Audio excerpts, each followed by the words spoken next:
देवेंद्रजी फडणवीस सरकारने वर्षानुवर्ष संघर्ष करून मराठा समाजाला न मिळालेलं आरक्षण अतिशय यशस्वीपणे दिलं. सगळ्या प्रकारची घटनात्मक कार्यवाही करून दिलं. ते केवळ दिलं नाही तर हायकोर्टात टिकवलं आणि जवळजवळ 1 वर्ष सुप्रीम कोर्टातही स्टे मिळू दिला नाही. ते आरक्षण मराठा समाजाला कधीच आरक्षण मिळू नये असं वाटणाऱ्या काँग्रेस राष्ट्रवादीने अक्षरशः त्या आरक्षणाचा खून केला, मुडदा पाडला, माती केली त्या आरक्षणाची. आता याचे सगळे पुरावे समोर येत आहेत.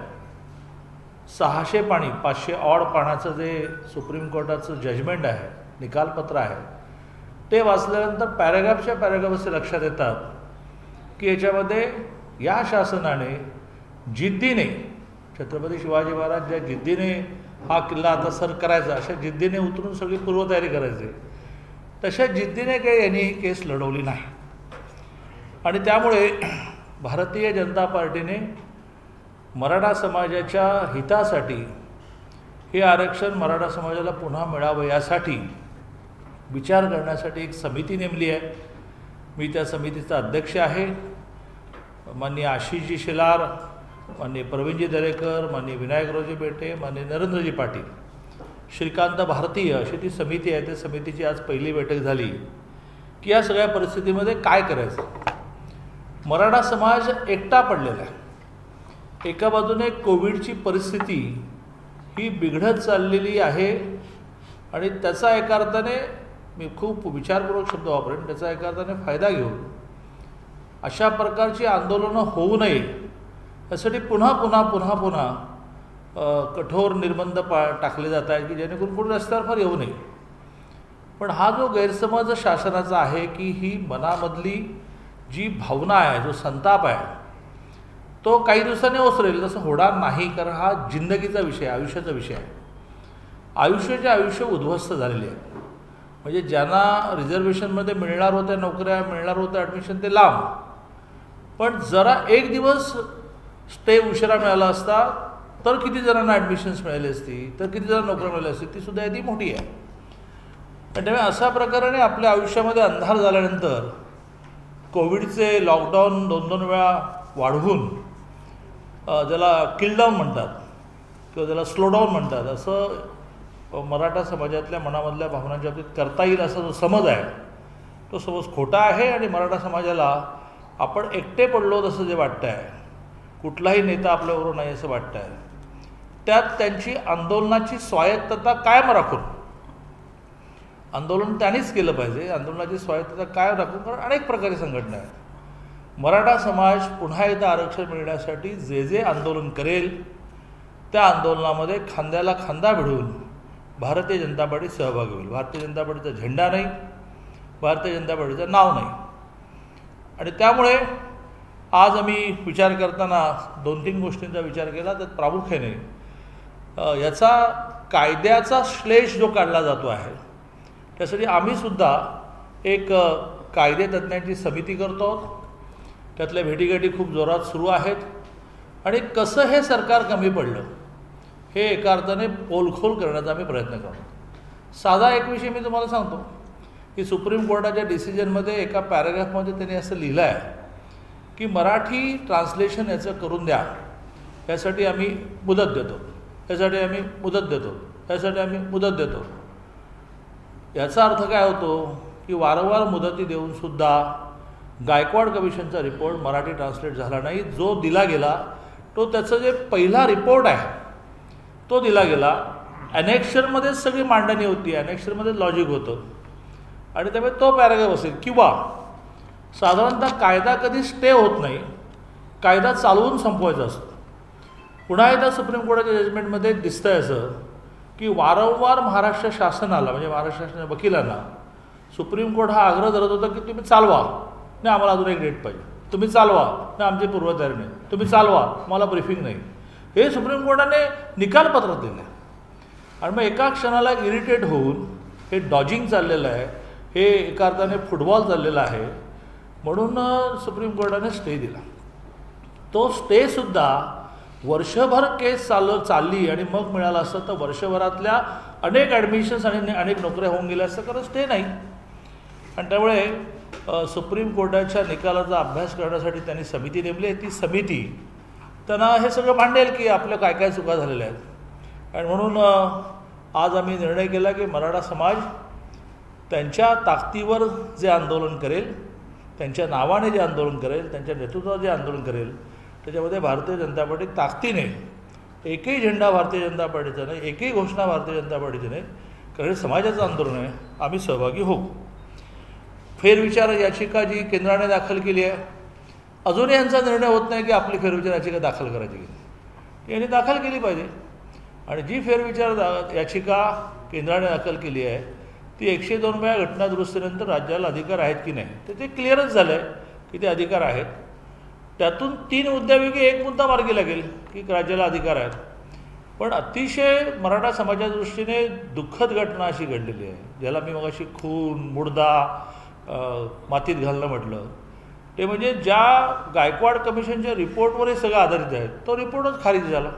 हे पुन्हा कमिशन अपॉइंट करा, पुन्हा सर्वे करा, पुन्हा मराठा मागास हे कागदावर आणा, अशी एक मोठी लंबी प्रोसेस आता आहे तो निर्माण झाली.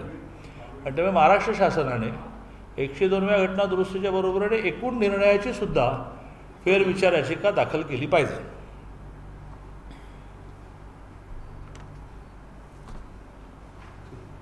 ओके, प्रामुख्याने आमची जी बैठक झाली ती ब्रीफ करण्यासाठी आपण एकत्र आलो होतो, त्यामुळे या विषयापुरतंच काही असेल तर अदरवाईज संपवू.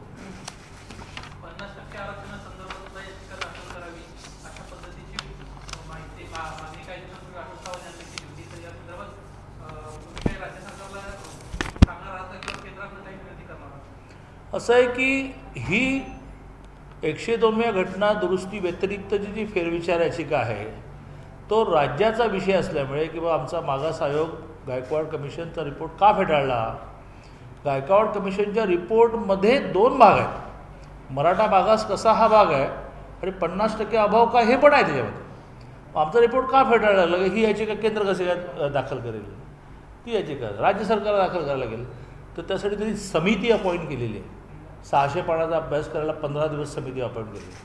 ती समिती त्यांना काय सल्ला देईल माहीत नाही, परंतु 50% अभाव जायला आम्हाला परवानगी द्या आणि मराठ्यांना मागासपणाला परवानगी द्या, ही पुनर्विचार याचिका, फेरविचार याचिका, रिव्ह्यू पिटिशन हे महाराष्ट्र शासनानेच दाखल करावं लागेल, कारण तो महाराष्ट्र शासनाचा विषय.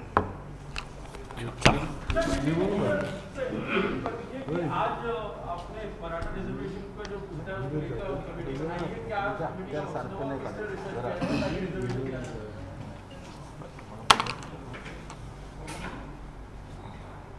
देवेंद्र जी फडणवीस सरकार ने सालों के मराठा समाज के संघर्ष के बाद, लगभग ये संघर्ष 69 से शुरू हुआ और 82 में नरेंद्र जी के पिताजी अन्ना साहब पाटिल जी के नेतृत्व के कारण यह आंदोलन प्रखर हुआ.